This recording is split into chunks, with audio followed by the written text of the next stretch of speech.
Texas to East Texas, which is like 8.5 hours, and I could even drive further than that and still be in Texas. But really good to be here today. So a little bit about why I'm even here.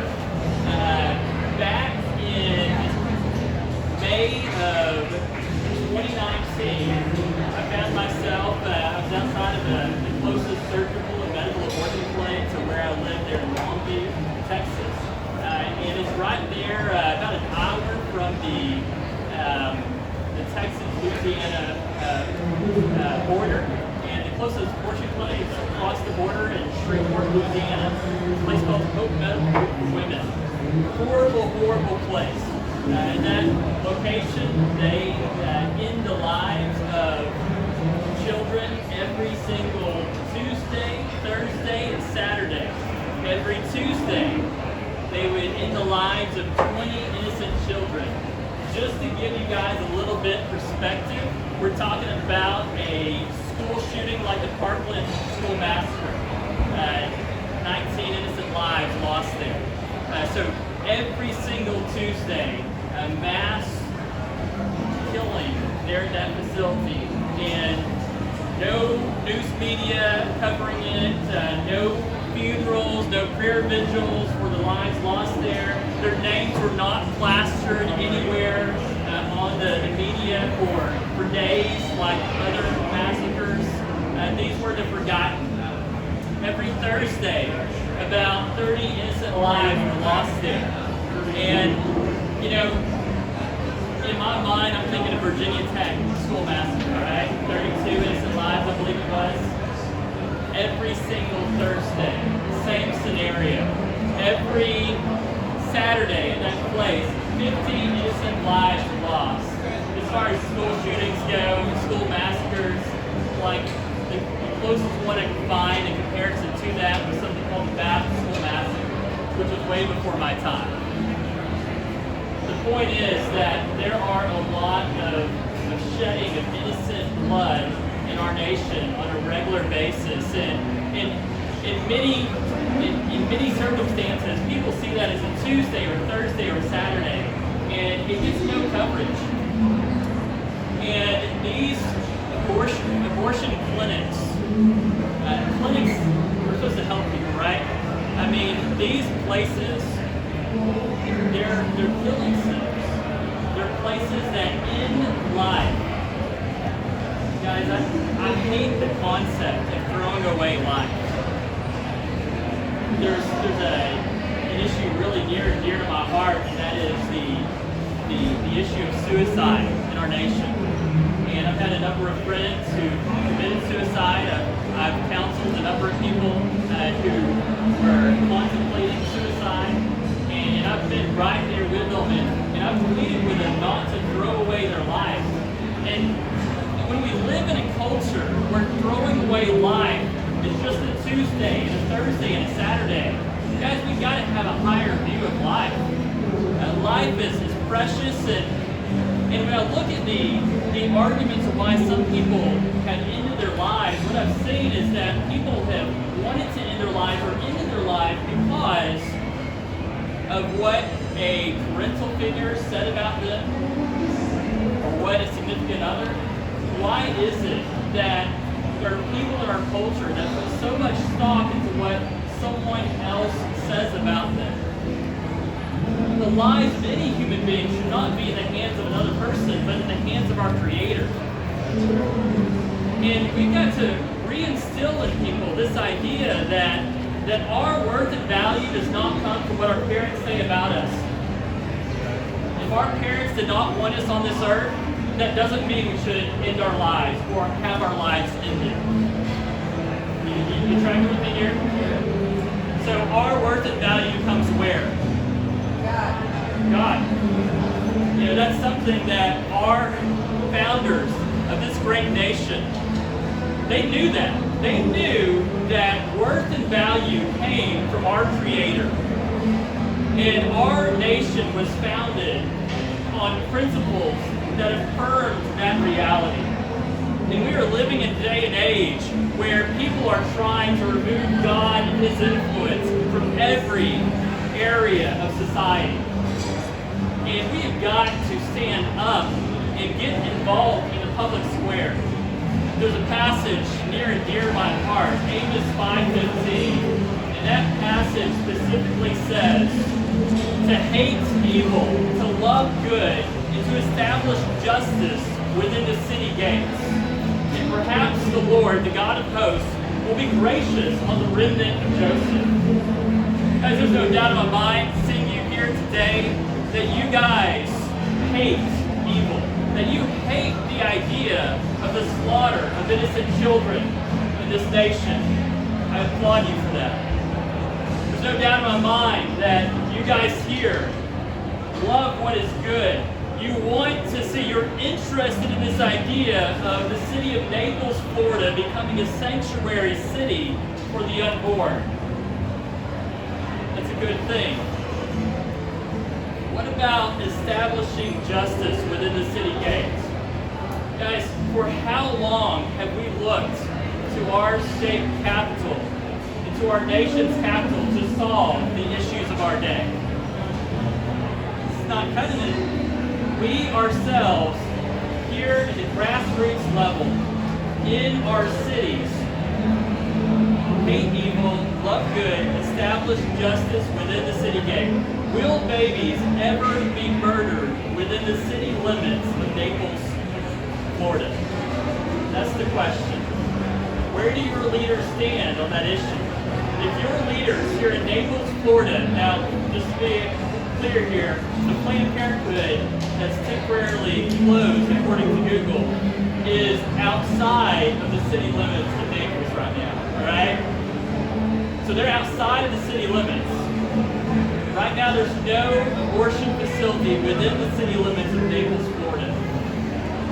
If an ordinance was passed, or if the ordinance came to vote, would your leaders be for it or against it? How confident are your leaders? Are you in your leaders? Would your leaders say that, well, we can't do this because we took an oath to uphold the Constitution of the state of Florida, the Constitution of the United States of America? Would they say that? Would they argue that abortion is a constitutional right? Guys, I've read the Constitution many times, and nowhere in that document do I see that abortion is a constitutional right. I'll tell you what abortion is. Abortion is Roe v. Wade specifically, an unjust court opinion. And you know what I learned from Schoolhouse Rock? Any Schoolhouse Rock fans in here? Okay. I learned from Schoolhouse Rock that government is a three-ring circus. And there's the judicial branch, the legislative branch, and the executive branch. And there's only one branch that makes laws, and that is not the judicial branch. That's right. So Supreme Court does not make laws. In fact, the Supreme Court can't even strike down laws. All the Supreme Court can say is that this law, in their opinion, is unconstitutional. But it is up to the legislature to make laws and repeal laws. Not even the president or the governor of any state in this great nation can make laws. Some people are really confused now because, well, what about this situation happening right now? We're not going to get into that. All I'm saying is, based on the Constitution of the United States, this is the way our nation was founded. June 11th, 2019, long story short, there was a situation where an abortion clinic in Shreveport, Louisiana. Louisiana is the most pro-life state in the nation. Texas is number 17. Really far behind. And what happened in Louisiana, that abortion clinic was looking at crossing the border at one time to Wascom, Texas. Population 2,189. little bit smaller than you guys, right? You guys are a lot bigger than Wascom. They were looking at Wascom because that abortion clinic pulled from a 200-mile radius. And they knew that the laws in Texas were less restricted than Louisiana, so they were looking at one time crossing the border. In fact, Robin Rothrock in the early 90s had said when laws were tightening in Louisiana that it would make sense if abortion was ever shut down in Louisiana to cross the border to Wascom, Texas. And actually someone down in the Houston area had pledged land in a building that may or may not have been suitable for abortion clinic for them to open up shop right there in that city. And so I was at this abortion clinic in Shreveport, Louisiana, and I heard about, they were talking about potentially closing, and it didn't bring joy in my heart. It brought concern because what would happen if they closed down? They're not going to open up an ice cream shop for a living. No, they're going to find some way to provide abortion services, aka murder innocent children. And if they weren't going to do it in Louisiana, then they were going to do it in Texas. And I don't know about you, but us Texans, we like to fight at times, you know? We don't like people messing with us. I mean, we carry guns and ride our horses and, wear spurs. Not really. I've never wore spurs before, never rode a horse. But the thing is, we didn't want the abortion clinic there in Wascom, Texas.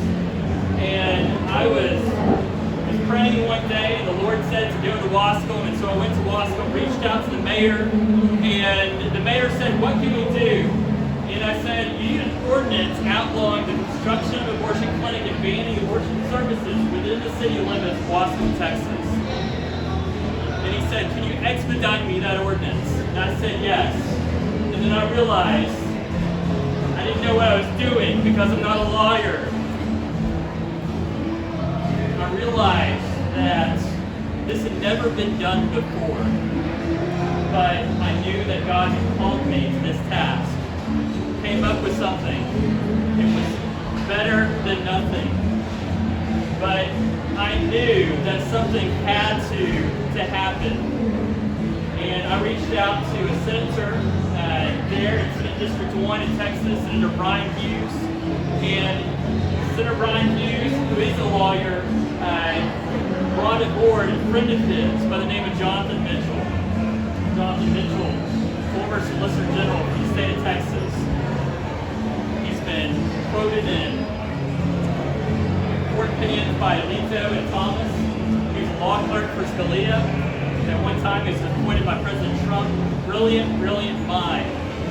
And he said this is a great idea. I can't believe this hasn't been done before. And long story short, an ordinance ended up being passed in the city of Wascom, Texas. And when that ordinance was passed, immediately abortion was outlawed in Wascom, and Wascom became the first city in the nation to outlaw abortion by ordinance. At that point, the ACLU said, "This ordinance makes it impossible for an abortion clinic to set up shop in Wascom, Texas." To which I said, "Praise God." And then we saw Omaha, Texas, and Naples, Texas. That was the last Naples I thought I was going to be in. Apparently not. And then Joaquin, Texas. Joaquin, Texas, 850 people, by the way. Okay, small city. After Joaquin, Texas, then came Tenaha, Texas. And then came Gilmer, Texas. Gilmer's 5,216 people. After Gilmer outlawed abortion, the city of Omaha got a little afraid, okay? They got a little scared. And the city of Omaha had received an open records request from the ACLU. And they said, "Well, we gotta back this up. Well, let's pass a resolution instead, because a resolution does nothing. What's the point? We don't want to just say we're pro-life. How many in here are sick of politicians saying they're pro-life and not voting pro-life? Okay? Little side story here. This is a 12-week-old fetal model, okay? You know when the majority of abortions happen here in America? 14 weeks and less, okay? You know what percentage of abortions that is? 94%. 94% of abortions, 14 weeks and less. Do you know that the majority of legislation that is passed is going after the 6%? 40 years of 6%. That's not good enough, guys. At that rate, we're not going to see abortion outlawed in our lifetime. And so I'm sick of pansy actions, to quote one of my favorite theologians, R.C. Sproul, native here in Florida. And he said, I remember watching a video of him, and he was like, we got to stop pussyfooting around. We got to actually do something.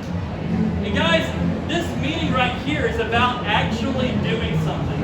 It is about saying, once and for all, in this city, no abortions happening. Omaha walked it back. Unfortunately, shame on them, but that did not kill the movement. What happened after Omaha is a city called Westbrook in West Texas decided to outlaw abortion. Population 312. It doesn't matter how small the city is. A city called Los Angeles says the population is 19 in Texas.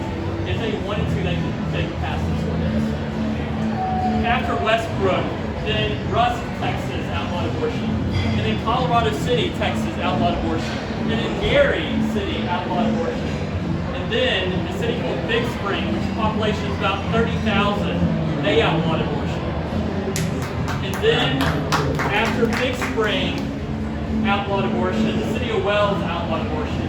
And at that point, what happened was the ACLU brought lawsuits against 7, not all the cities, not even the biggest city, but 7 cities that happened to be in a district with an Obama appointee as a judge.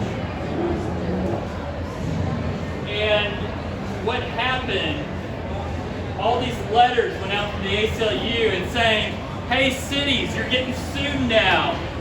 Repeal your ordinance. And the cities said, no way. And what the cities did is we looked at the argument. They weren't suing us for outlawing abortion. They were suing us for these little side issues around the edges. They were suing us for calling these groups a criminal organization. They were suing us for, they said that we were preventing their freedom of speech.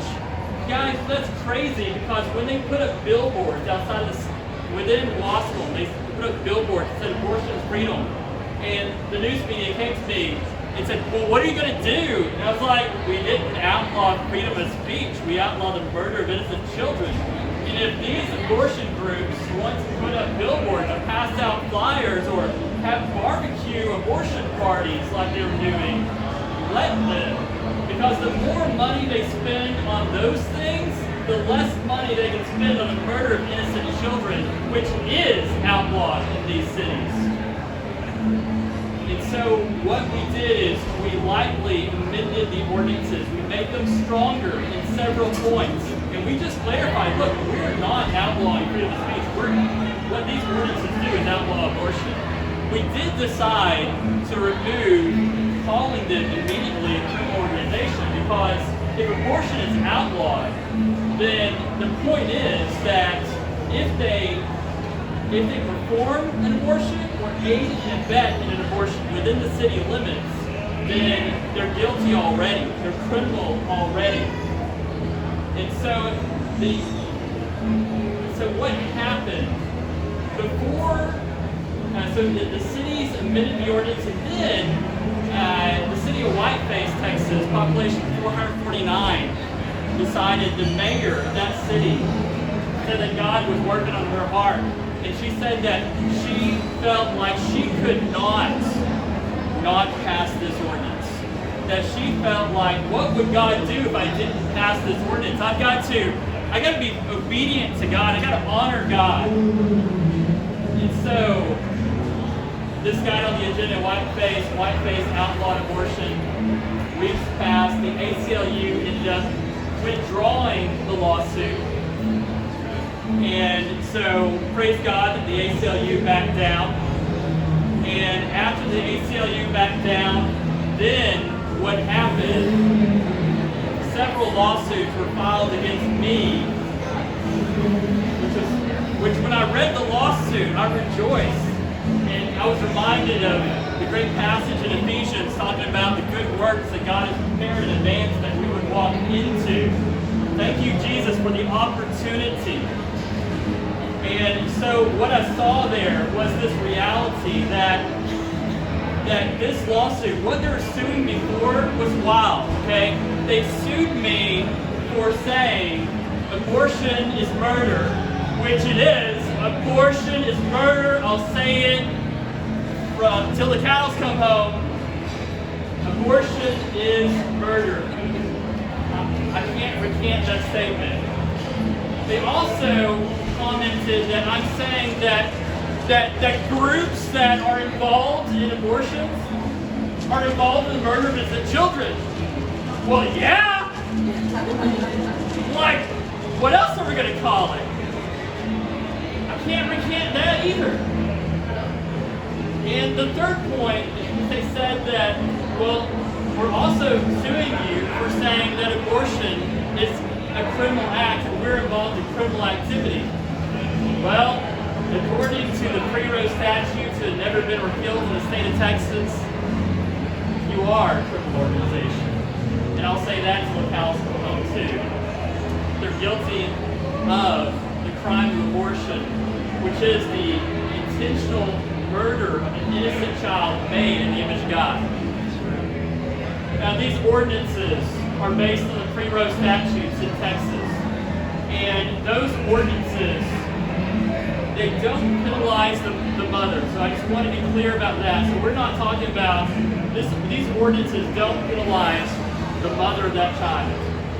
And so what this ordinance does though in Texas is this ordinance says that if an abortion happens within the city limits, then according to state law, the maximum penalty for anyone who, the maximum penalty is $2,000 for any kind of health violation. So what we're saying is if a child is killed in any of these cities in Texas, then the maximum penalty that the city is allowed by law, which is for most cities $2,000, can come against the abortionist and anyone who invents the abortionist. And so what that does, now we do say that cannot be enforced until the overturning of Roe v. Wade, but a crime that's committed under this ordinance, if Roe v. Wade was overturned, then they still are breaking the law. It's just the enforcement that comes later on to come crashing down their head. Now, we call that the public enforcement, or what I call the future enforcement. But there's another aspect of the ordinance called the private enforcement mechanism. And what that does is that says specifically that, and that's immediate, the private enforcement is not dependent on the overturning of Roe v. Wade. It can happen right now in any of those cities. And what it says is if an abortion happens within the city limits, then anyone who's related to that unborn child can sue the abortionist for the death of their family member. So what we're talking about is a grandmother could sue the abortionist for the death of her grandchild. An aunt or an uncle could sue the abortionist for the death of their niece or nephew. A cousin could sue the abortionist for the death of their cousin. A father could sue the abortionist for the death of their son or daughter. The only person who can't have a lawsuit brought against them is the mother of the unborn child. In the same vein, the mother of the unborn child can also not sue the abortionist. That's just how it's set up. And so what this does is this acts as a massive deterrent to the abortion industry. You guys, that's what we need. We don't want our communities to be welcoming of the abortion industry. We want our communities to say, back off, don't come here, don't mess with us. And like we say, like, in Texas, we say don't mess with Texas a lot. Well, here in Naples, like, I want to see a big don't mess with Naples, Florida. Just right there, the heart of the abortion industry, loud and proud, saying it, top of their lungs, you're not welcome here. That this is not a city where you can murder. I mean, they can go and shop at Barnes and Nobles and that kind of stuff. We're not saying they're not welcome here, quote unquote. We're just saying they can't kill babies here. They can't end the life of innocent children. And so what brought me here to Naples is Teddy and Kim reached out to me, and I've been we have a website, and all these, like, one after another, Naples, Florida, Naples, Florida, Naples, Florida, Naples, Florida, Naples, Florida, Naples, Florida. So many people here in Naples, Florida, and the surrounding cities are wanting to protect this city. They're wanting to see abortion outlawed in this city. Hey guys, Monday I was in East Mountain, Texas, population 797. East Mountain became the 14th city to outlaw abortion. And praise God for that, the most recent 14 cities. You guys, I don't know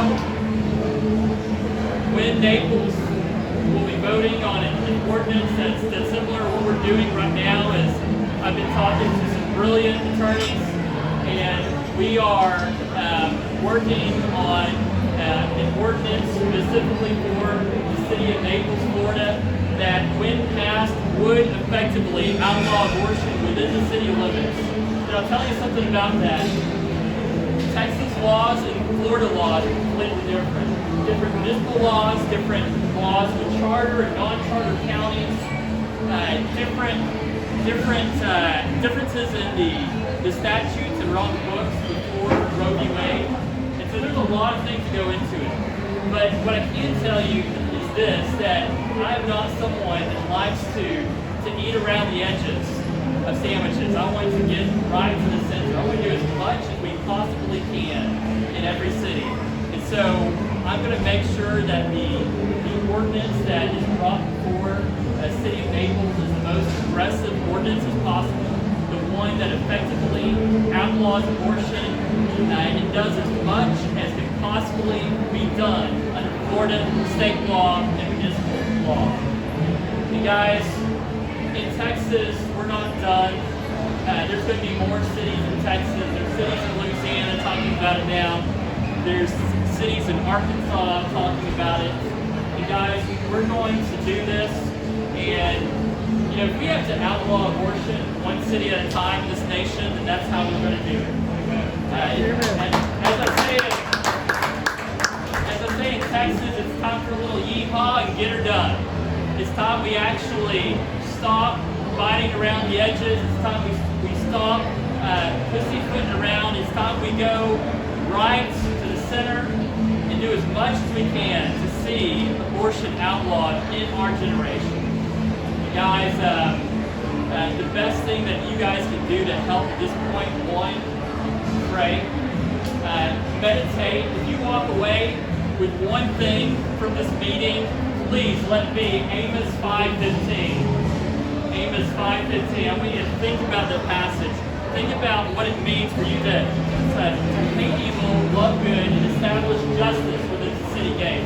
Think about the examples in Scripture, what we see when cities embrace sin, all right? When cities embrace things that God hates, the wrath of God comes upon that city, right? How many of our cities have said, we're going to allow this sinful celebration to enter our city, or we're going to allow this abortion clinic to enter our city? Instead of saying, no, we're not going to allow that, because this does not honor God. And so guys, I want you to pray on that passage. I want you to share that passage. If you have not signed the online petition, there's a website, sanctuarycitiesfortheunborn.com. Go to that site, sign the online petition. If you want to get involved in the work here in this city, feel free to add me as a friend on Facebook. It's Mark Lee Dickson, picture of me on Fox News in the background, and me holding up 2 teddy bears. They're actually apartment bears, which back their entrance. And guys, I'm not here just because I drew Naples' name out of a hat. I believe I'm here because the Lord led me here. And I am here because the cries of the people of this city saying that they want to see abortion outlawed in the city. And so guys, thank you so much. At this time, if there's any questions. Technically, right now, you're not within the city of Naples. You're standing in the county of Collier. Is there such a thing nationally as the county model? So we've been working on county ordinances, and it can be done, but it's something that in this area, what we want to see is we want to see cities do this. Now, if there's an abortion clinic within the county or a city, then I advise not doing it at that time because these ordinances are meant to be passed in cities and counties without an active abortion clinic. Another thing too that I didn't mention was so often you hear about the abortion industry coming out after pro-life people. And guys, yes, that's happening. The abortion industry is coming after me. 3 different lawsuits, all on those issues I mentioned. But the thing is, like I said, I thank God for that. Anyone here a fan of Star Wars? Okay. Well, I'll share the quote anyway. So the great Obi-Wan Kenobi, one of the greatest Jedi who's ever lived outside Master Yoda. Anyways, wow. So Obi-Wan Kenobi in that epic scene with Darth Vader, and Obi-Wan Kenobi's fighting Darth Vader, and this is where Darth Vader swipes his lightsaber, kills Obi-Wan Kenobi. But do you remember what Obi-Wan Kenobi said? He said, "Strike me down, and I'll become more powerful than you can ever imagine." And guys, when the Darth Vader abortion industry sued me, that was the worst thing they could have done, because when they did that, they gave standing to everyone in the state of Texas who believes just like me to file a lawsuit against the abortion industry. So what happened? So what in Thomas More Society has been pushing this news out here recently. So what happened was lawsuits were brought against the abortion industry seeking a declaratory judgment that abortion is murder, that abortion is that these groups are involved in the murder of innocent children, and that abortion is a criminal act, and that these statutes are still in the books, and how can we in Texas be at fault for repeating what's on the books in Texas? And so a lawsuit was filed at a little after 12 in the morning on Thursday, July 16th. A lawsuit was filed in Levelland, Texas. And then a lawsuit was filed in Abilene, Texas. A lawsuit was filed in Eastland, Texas. A lawsuit was filed in Tyler, Texas. A lawsuit was filed in Mount Vernon, Texas. A lawsuit was filed in Mount Enterprise, Texas. And a lawsuit was filed in Carthage, Texas. We're going after the abortion industry. We're going after the card, and we're going to win, and we're going to say once and for all that we have the freedom of speech to say that abortion is murder, that they're involved in the murder of innocent children, and that in Texas, yes, that abortion is a criminal act.